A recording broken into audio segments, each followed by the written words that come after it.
What if the world's biggest deals, billion-dollar mergers, and global market movements were all powered by a single type of institution, one that quietly decides where money flows and how industries rise or fall?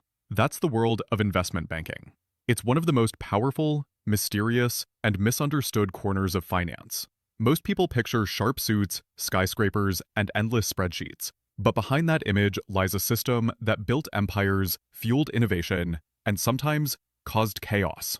Today, we're going to break it all down. What investment banking really is, how it began, and what it's like to live inside that high-pressure world. By the end of this video, you'll see not just what investment bankers do, but why their work shapes the economy itself. Let's start at the very beginning, when banking wasn't about computers or skyscrapers, but ships, trade routes, and merchant families financing exploration itself.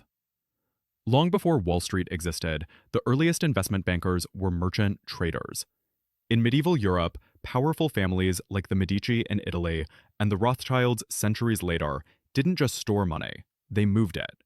They financed kings, governments, and early trade expeditions. They backed explorers, shipbuilders, and governments, taking a share of the profits if the missions succeeded. It was the birth of high-risk, high-reward finance. Fast forward to the 1800s, and the idea evolved again. The United States was expanding rapidly, and massive infrastructure projects like railroads needed huge capital. Enter early investment banks, firms like J. Cook & Co. and JP Morgan & Company. They underwrote government bonds during the Civil War and financed industrial giants afterward. By the early 1900s, investment banking had become the lifeblood of economic growth. These firms connected entrepreneurs with investors, raised money for new technologies, and built the foundation of modern capitalism. But unchecked power brought excess, and that excess would lead to one of the most important financial resets in history. Because after the Roaring '20s came the crash of 1929, and the rules of banking were about to change forever. Firms like JP Morgan & Co., Goldman Sachs, and Kuhn Loeb dominated the financial world. They financed railroads, steel empires, oil companies, and even helped shape the early stock market. If you needed capital to grow, these were the people you called. This was the golden era, and it was dazzling.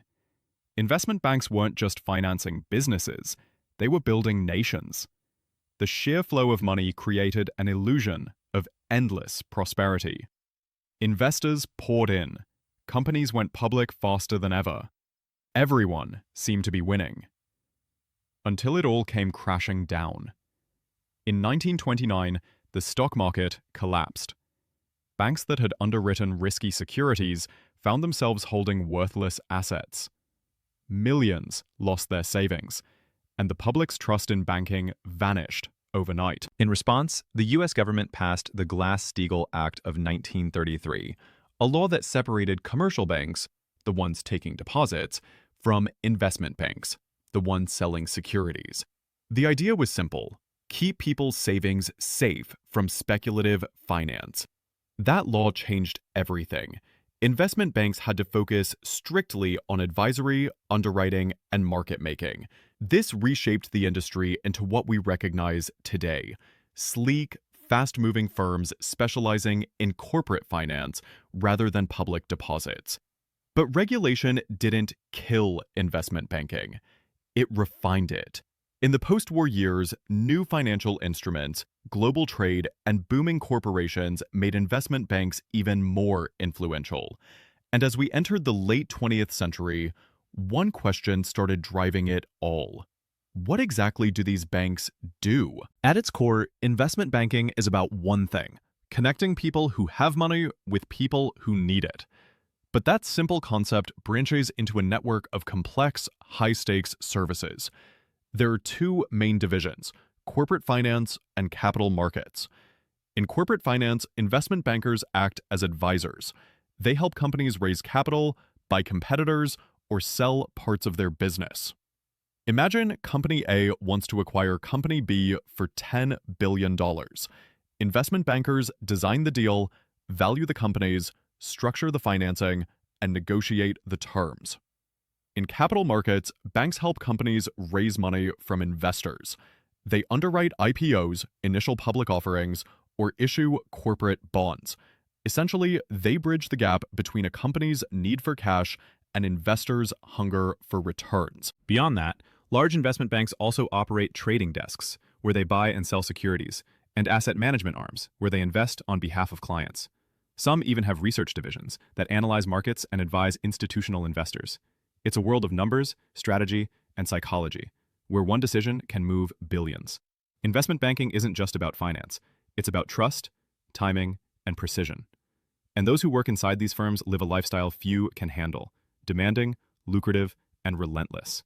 Because in this industry, your biggest investment isn't money, it's time. Step inside a top investment bank and the atmosphere feels electric. High ceilings, glowing screens, and people who talk in numbers, not sentences.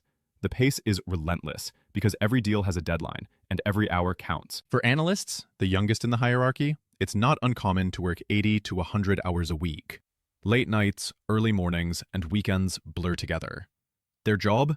Build financial models, prepare pitch decks, and assist senior bankers in executing billion-dollar deals. The pressure is enormous, but so are the rewards. Even entry-level analysts can earn six-figure salaries with hefty bonuses. As they move up to associate, vice president, director, and managing director, compensation skyrockets, often tied directly to the deals they close. Yet money isn't the only motivator. Former bankers often move into private equity, venture capital, corporate strategy, or even start their own funds. The brand names on their resumes act like golden keys in the financial world. But the trade-off is intense. Burnout is common, personal life takes a back seat, and competition never stops. Inside those glass towers, excellence is expected, not applauded. Still, for those who thrive under pressure, it's one of the fastest learning curves in business. A boot camp in money, influence, and strategy. And when you realize the sheer scale of what these bankers handle daily, it becomes clear why the stakes and the impact are so high. Because behind almost every major corporate move in history, there's an investment bank pulling the strings. Every time a company goes public, merges with another, or raises billions in capital, investment banks are the architects making it happen. They don't just move money, they move markets. Take Goldman Sachs, for example. They helped companies like Ford and Apple go public. Morgan Stanley played a key role in Facebook's IPO. JP Morgan financed railroads that connected America and continues to advise global governments today. These aren't small moves, they're world-changing deals. When Disney acquired 21st Century Fox, when Amazon issued new bonds to expand logistics, when Tesla raised funds to build gigafactories, investment banks were behind the scenes, structuring every detail. Their influence stretches beyond corporations.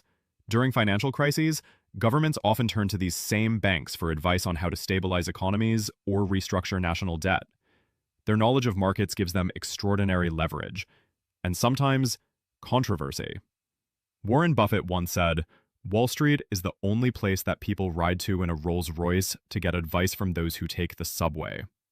It's a sharp reminder that knowledge, not status, drives this world. If you found this breakdown insightful so far, take a second to like and subscribe. It helps us keep bringing complex financial topics to life in a way that's easy to understand. Because next, we'll look at how this once glamorous world started to change, when technology, regulation, and crisis began reshaping what investment banking means today. For decades, investment banking looked untouchable. Fast money, elite access, and endless deals. But the 21st century changed everything. After the 2008 financial crisis, public trust in Wall Street shattered. Governments around the world tightened regulations, limiting leverage and speculative trading. Investment banks, once built on high risk and massive reward, had to reinvent themselves. The Dodd-Frank Act in the United States forced banks to separate some of their riskiest activities, while international regulators demanded higher capital buffers. The message was clear: less gambling, more transparency. At the same time, technology was rewriting the rules. Algorithms now handle trades in milliseconds. Data analytics replaced intuition. Artificial intelligence and automation are reshaping research, deal sourcing, and even client relations. Fintech startups began nibbling at the edges of traditional banking, from crowdfunding platforms to automated advisory tools.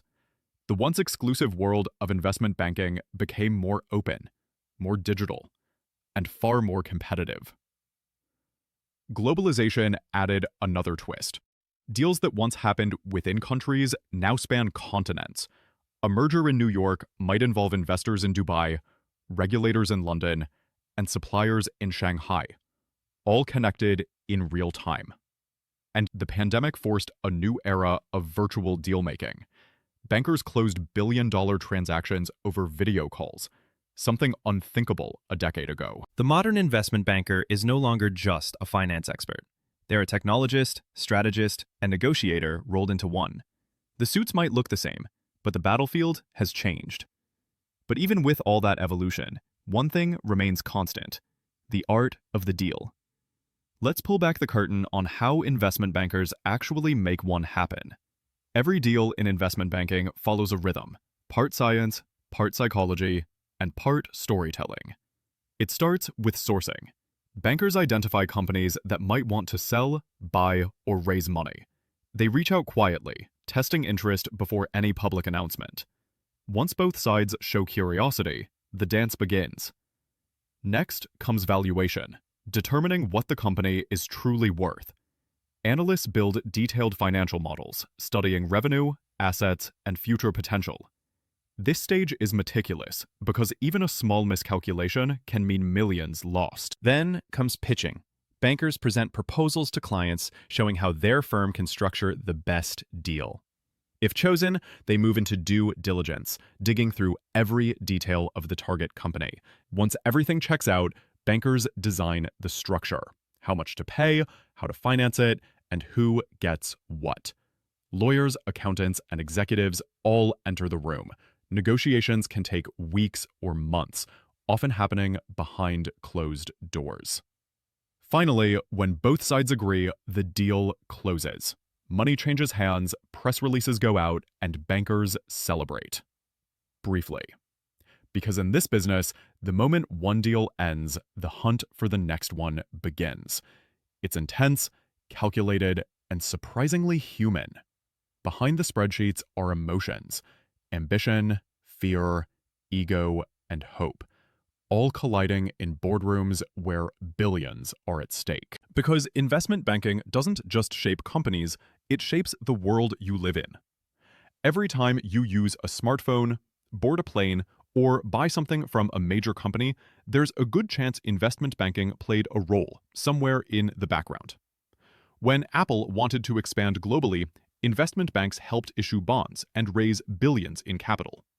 When airlines merged to stay competitive, bankers structured the deals. When startups like Uber or Airbnb went public, it was investment banks that took them to the markets. These institutions are the connective tissue of capitalism. They help money flow from where it's sitting idle to where it can grow. Without that bridge, innovation would slow, economies would shrink, and new ideas might never get funded. Investment banking has faced criticism, from excessive risk-taking to income inequality, but its influence is undeniable. Whether it's managing sovereign debt for nations or advising the next generation of tech giants, investment bankers operate at the center of global finance. For students and professionals, understanding how this world works is powerful knowledge. It teaches you how money moves, how corporations expand, and how entire industries evolve. Even if you never work on Wall Street, knowing how it operates helps you see the economy not as chaos, but as a living system of strategy and structure. Because ultimately, investment banking isn't just about deals. It's about decision-making at scale, shaping the direction of companies, industries, and sometimes entire countries. And as the financial world continues to evolve with technology and globalization, one thing remains true. Where there's ambition, there will always be a banker ready to finance it. In today's digital markets, Investment banking has always reflected the spirit of its time: bold, innovative, and risky. It built railroads, powered tech revolutions, and helped governments rebuild after wars. Yet it also stumbled, reinvented itself, and kept moving forward. Because in the end, finance never stops evolving. So, next time you hear about a massive merger, a record-breaking IPO, or a trillion-dollar fund, remember, behind those headlines are people whose job is to make the impossible deal happen. If you enjoyed this deep dive into the world of investment banking, like, subscribe, and share this video. It helps us keep turning complex financial systems into stories anyone can understand. Because whether you're inside the boardroom or watching from outside, understanding how this world works gives you power. And that's what real financial intelligence looks like.